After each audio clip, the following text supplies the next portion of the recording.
अस्सलाम वालेकुम दोस्तों, मैं हूं खुरम शबीर। अस्सलाम वालेकुम दोस्तों, मैं हूं दानिश सलीम। दोस्तों, जैसे कि हमने इससे पहले भी कई बार सोशल लाइफ की वीडियो पर रिएक्शन किया है, तो काफ़ी अच्छी वीडियोज़ हैं, इन्फॉर्मेटिव वीडियोज़ हैं और 2030 के हवाले से भी, इकॉनमी के हवाले से बांग्लादेश की हम देख चुके हैं। मुकम्मल चुन चुन के बताते हैं, देख कर सारी रिसर्च करके तब बताते हैं। तो आज हम एक और इनके वीडियो पर रिएक्शन देने वाले हैं, upcoming economic powers of world. तो देखते हैं कि इस वीडियो में कौन कौन से मुल्कों को दिखाया गया है या कौन कौन से कंट्री को और शामिल किया गया है, जो हम, क्योंकि हम तो बांग्लादेश के बारे में ज़्यादा जानते हैं और इंडिया के बारे में थोड़ा बहुत जो जानते हैं इनके वीडियो के बताया तो फैल। तो देखते हैं कि इस वीडियो में क्या दिखाया गया है, कौन कौन से कंट्री को शामिल किया गया है। तो चलिए दोस्तों, इस वीडियो को शुरू करते हैं और फिर इस पर आपको रिव्यू देते हैं। और दोस्तों, हमारे चैनल को ज़्यादा से ज़्यादा लाइक करें, सब्सक्राइब करें, शेयर करें और साथ ही बेल आइकन को दबा दें ताकि हमारी डेली अपडेट वीडियो आपके पास जल्द से जल्द पहुँच रहे।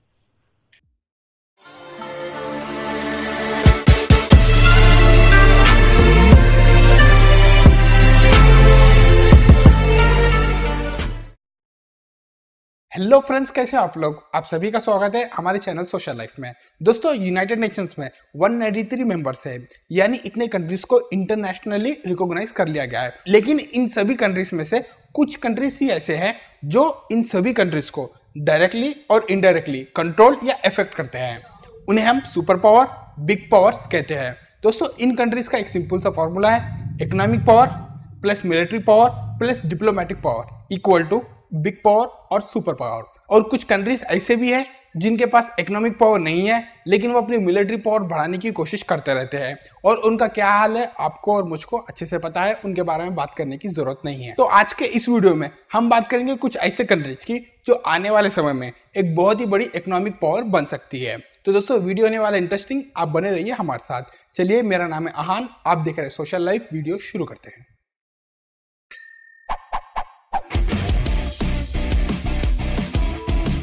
दोस्तों, सबसे पहले बात करेंगे बांग्लादेश की। 2019 में ऐसा एस्टिमेट किया गया है कि बांग्लादेश की जीडीपी ग्रोथ ओवर 7.5% से होगी। दोस्तों, आपको यहाँ पे बता दूं कि 2015 से बांग्लादेश की जीडीपी ग्रोथ 7% के ऊपर हो रही है, जो कि एक बहुत ही अच्छा अचीवमेंट है। इतना ही नहीं, 2019 में बांग्लादेश की जीडीपी $300 बिलियन के ऊपर हो जाएगी और साउथ एशिया की दूसरी सबसे बड़ी इकोनॉमी बन सकती है। इसके अलावा पीपीपी में बांग्लादेश की जीडीपी $800 बिलियन के ऊपर हो जाएगी। और दोस्तों, 2023 तक आईएमएफ के एस्टिमेशन से इसके मुताबिक बांग्लादेश की जीडीपी $370 बिलियन के पास होगी, जबकि पीपीपी में यह जीडीपी $1 ट्रिलियन के ऊपर हो जाएगी। तो दोस्तों, आप देखेंगे कि बांग्लादेश की जीडीपी इतनी स्पीड से क्यों ग्रो हो रही है। और सबसे बड़ा सवाल, क्या आने वाले समय में ये जीडीपी ग्रोथ सस्टेनेबल होगी? तो बात यह है कि बांग्लादेश में बहुत से इंफ्रास्ट्रक्चर प्रोजेक्ट्स अंडर कंस्ट्रक्शन है जो बांग्लादेश के जीडीपी को बूस्ट कर रहे हैं। इसके अलावा दोस्तों, बांग्लादेश के पास दुनिया की दूसरी सबसे बड़ी टेक्सटाइल मार्केट है, जिसमें बहुत सा इन्वेस्टमेंट आ रहा है और ये टेक्सटाइल मार्केट तेजी से ग्रो हो रही है। इसके अलावा बांग्लादेश की गवर्नमेंट आईटी सेक्टर और फार्मा सेक्टर पर भी बहुत इन्वेस्ट कर रही है और ये भी एक कारण है बांग्लादेश की जीडीपी ग्रोथ का। इन सब के अलावा दोस्तों, बांग्लादेश की न्यूट्रल पॉलिसी उन्हें बहुत हद तक काम आ रही है, क्योंकि बांग्लादेश, इंडिया और चाइना एशिया के दो सबसे पावरफुल कंट्रीज के पास है और दोनों कंट्रीज से भी बहुत अच्छी दोस्ती है। इसका बहुत फायदा हो रहा है बांग्लादेश को। तो अब आते हैं हमारे सवाल पर कि क्या आने वाले समय में ये ग्रोथ सस्टेनेबल होगी? तो इसका जवाब है हाँ। दोस्तों, कम से कम 2040 तक बांग्लादेश की जीडीपी ग्रोथ 8 से 10% के बीच में होगी। और इस हिसाब से अगर हम बांग्लादेश की जीडीपी हम देखेंगे तो 2030 तक नॉमिनल में ये $1 ट्रिलियन का मार्क टच कर लेगी, जबकि पीपीपी में दोस्तों ये $3 ट्रिलियन के आसपास होगी। अगर हम देखेंगे 2040 तक, तो बांग्लादेश अगर अपनी इकोनॉमिक पॉलिसीज को अच्छे से बनाएगा और जिस सेक्टर में इन्वेस्टमेंट की जरूरत है उस सेक्टर में अच्छे से इन्वेस्ट करेगा, तो बांग्लादेश की नॉमिनल जीडीपी 2040 तक $3 ट्रिलियन के पास होगी, जबकि पीपीपी में ये $7 ट्रिलियन के पास होगी। और दोस्तों, बांग्लादेश दुनिया के टॉप 20 लार्जेस्ट इकोनॉमीज में से एक होगा 2040 तक। ये सफर दोस्तों बांग्लादेश के लिए बहुत ही खास है, क्योंकि बांग्लादेश अभी एलडीसी में है, यानी दुनिया के लीस्ट डेवलप कंट्रीज में से एक है और अभी वहां से निकल रहा है। निकलने के बाद बांग्लादेश धीरे धीरे 2040 तक, यानी अगले 20 साल में दुनिया की टॉप 20 लार्जेस्ट इकोनॉमीज में से एक होगा, जो कि बहुत बड़ी बात है। अगर किसी कारण से बांग्लादेश टॉप 20 में नहीं आती, तब दोस्तों टॉप 25 इकोनॉमीज में से एक इकोनॉमी बांग्लादेश हो सकती है 2040 तक। तो ये हो गई बात बांग्लादेश की। अब बात करते हैं इस लिस्ट की अगली कंट्री की, जो कि है फिलीपींस। दोस्तों, फिलीपींस की जीडीपी ग्रोथ 6 से 7% के बीच में है और 2019 में ऐसा एस्टिमेट किया गया है कि फिलीपींस की जीडीपी 350 बिलियन डॉलर के ऊपर होगी नॉमिनल में, जबकि पीपीपी में ये 1 ट्रिलियन डॉलर के ऊपर होगी। और दोस्तों जिस स्पीड से फिलीपींस की जीडीपी ग्रो हो रही है, पूरे चांसेस है कि 2030 तक ये 1 ट्रिलियन डॉलर के मार्क को टच कर ले नॉमिनल में, और पीपीपी में 2.5 ट्रिलियन डॉलर्स के पास हो। और दोस्तों आपको यहाँ पे बता दूं कि जो भी नंबर्स हमने यहाँ बताए या वीडियो में आगे बताएंगे वो सभी एस्टिमेशंस है, और जरूरी नहीं है कि जो नंबर्स हमने बताए वो सही हो। चांसेस ये है कि 10-20% ऊपर नीचे होगा, लेकिन इसी के आसपास जीडीपी होगी। और अब बात करते हैं ट्रेड की। 2017 में फिलीपींस का एक्सपोर्ट्स 68 बिलियन डॉलर्स का था, जबकि इंपोर्ट्स 96 बिलियन डॉलर्स का था। तो जो ट्रेड डिफिसिट है फिलीपींस का वो 28 बिलियन डॉलर्स के पास है। और दोस्तों फिलीपींस का जो फॉरेन रिजर्व्स है वो 80 बिलियन डॉलर्स के पास है। और यहाँ पे आपको एक बात बता दूं कि 5-10 बिलियन डॉलर्स रखने वाले कंट्रीज अपने आप को एशियन टाइगर समझते हैं, जबकि 80 बिलियन डॉलर का फॉरेन रिजर्व जिस कंट्री के पास है वो किसी को कुछ नहीं कहता, अपनी इकोनॉमी पे और अपने इंटरनल मैटर पे पूरी तरीके से फोकस्ड है। खैर जो भी हो, फिलीपींस को अभी अपनी इकोनॉमी पे बहुत फोकस करना है, क्योंकि फिलीपींस का इंफ्रास्ट्रक्चर बहुत वीक है, उस पर बहुत इन्वेस्टमेंट की जरूरत है। और फिलीपींस की फॉरेन पॉलिसी भी बहुत ही अजीब है, उसको भी उन्हें सही डायरेक्शन देना होगा, तभी दोस्तों कंट्री में फॉरेन इन्वेस्टमेंट आएगा और कंट्री की ग्रोथ जो होगी एक सही पैटर्न में होगी। और दोस्तों आपको बता दूं कि एक पॉपुलर थिंक टैंक ने एक रिपोर्ट पब्लिश किया है वर्ल्ड इन 2050 के नाम से। इसके मुताबिक फिलीपींस एशिया की 5th लार्जेस्ट इकोनॉमी होगी, जबकि वर्ल्ड की 6th लार्जेस्ट इकोनॉमी होगी 2050 में। लेकिन जैसे कि मैंने कहा, इसके लिए फिलीपींस को बहुत मेहनत करना पड़ेगा। तो दोस्तों अब बात करते हैं दूसरे कंट्रीज की जो आने वाले समय में एक बड़े इकोनॉमिक पावर्स बन सकते हैं। अब हम बात करेंगे उस कंट्री की जो दुनिया के कुछ ही कंट्रीज में से है जिसका जीडीपी ग्रोथ ओवर 7% के मार्क को टच कर रहा है। जी नहीं, हम इंडिया की बात नहीं कर रहे हैं, हम बात कर रहे हैं वियतनाम की। दोस्तों वियतनाम एक छोटी सी कंट्री है, लेकिन इस छोटी सी कंट्री ने एक बड़ी सी कंट्री को एक बड़ा सा सबक सिखाया था। अगर आप समझ रहे हैं मैं किस बारे में बात कर रहा हूं तो नीचे कमेंट में जरूर मुझे बता देना। तो दोस्तों बता दूं 2019 में ऐसा एस्टिमेट किया गया है कि वियतनाम की जीडीपी 270 बिलियन डॉलर के पास होगी नॉमिनल में, और पीपीपी में ये 800 बिलियन डॉलर के पास होगी।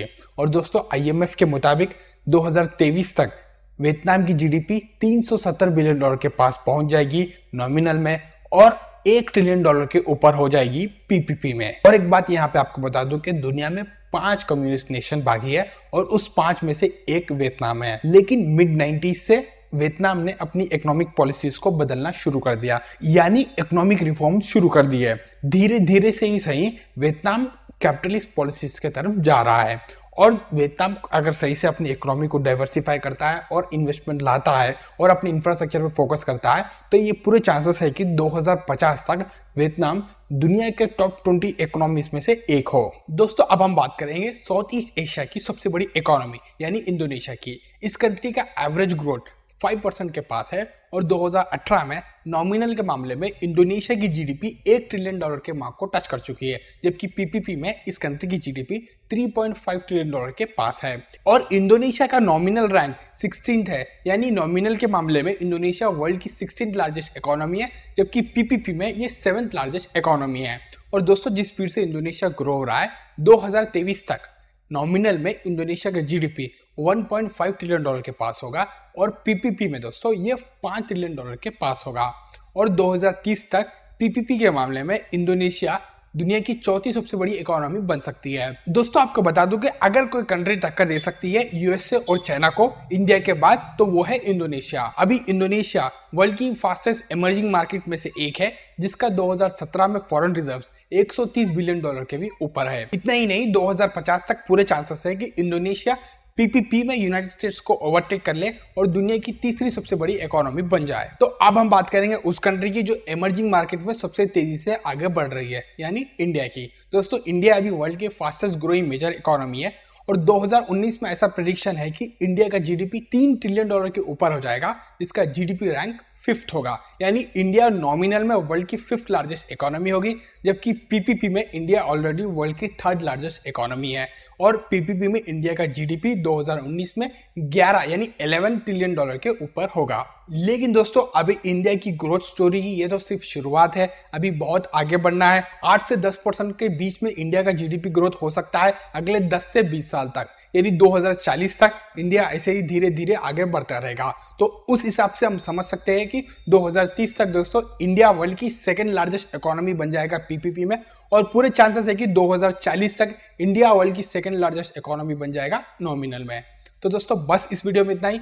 हमने यहाँ पे चाइना की बात नहीं की है क्योंकि चाइना ऑलरेडी एक बहुत बड़ी इकोनॉमिक पावर है, और इन कंट्रीज के अलावा ब्राजील, रशिया, नाइजीरिया, मेक्सिको एक बड़ी इकोनॉमिक पावर बनने की पूरी क्षमता रखते हैं, लेकिन इनके अपने क्राइसिस है। इनके बारे में हम एक सेपरेट वीडियो में बात करेंगे और आपको डिटेल। तो दोस्तों वीडियो हमने देख ली है, और जैसे कि इसने इतनी ज़्यादा उसमें इजाफा नहीं किया है नॉलेज में, लेकिन यह है कि बाकी कंट्रीज़ के बारे में बताया है, जो कि बांग्लादेश के बारे में इसने बताया है कि 2030 तक काफ़ी ज़्यादा इसमें अगर इसी रफ्तार से चलता रहा तो बांग्लादेश काफ़ी ज़्यादा तरक्की कर पाएगा। जैसे जिस तरह ये रोज़ बरोज़ नए प्रोजेक्ट्स तैयार कर रहे हैं। हाँ, क्योंकि उस पर अभी तक सारे प्रोजेक्ट्स जो है अंडर कंस्ट्रक्शन है, तो उन पे काम जारी है, तो वो मुकम्मल होंगे तो फिर बांग्लादेश की इकॉनमी काफ़ी ज़्यादा बूस्ट होगी। और इसके साथ हमसाया मुल्क से काफ़ी ज़्यादा जो है फ्रेंडशिप बिल्कुल मिलती है, दोस्ती है, और अमन से रहता है। इंडिया और चाइना से काफ़ी ज़्यादा दोस्ती है, तो इस वजह से उसको ज़्यादा मज़ीद आसानी हो रही है बांग्लादेश को।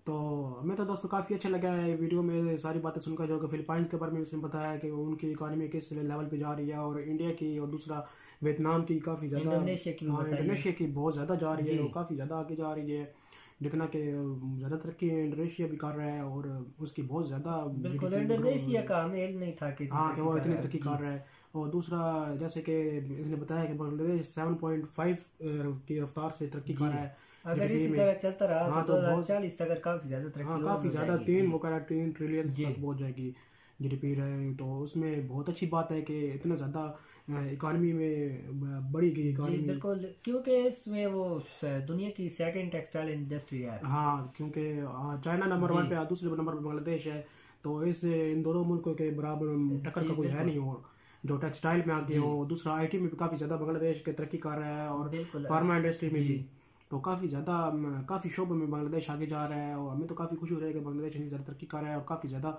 और वहाँ की आवाम खुशहाल हो रही है। बिल्कुल, इतने बड़े। तो दोस्तों हमें ये वीडियो काफ़ी पसंद आई है, काफ़ी इन्फॉर्मेटिव वीडियो थी, काफ़ी ज़्यादा हमें मुल्कों के बारे में जानने का मौका मिला है, और कौन कौन से मुल्क कौन कौन से लेवल पे जा रहे हैं, और कितनी उनकी जीडीपी में ग्रोथ हो रही है। फिलीपींस और वियतनाम को चाहिए कि और तेजी से तरक्की करे, जैसे वो बता रहा था कि बहुत स्लो चल रही है अभी। हाँ, तो उनको भी चाहिए अपने एक तरफ सही तरक्की की तरफ चलना चाहिए, जहाँ पे रास्ता में उनको सही जाना चाहिए।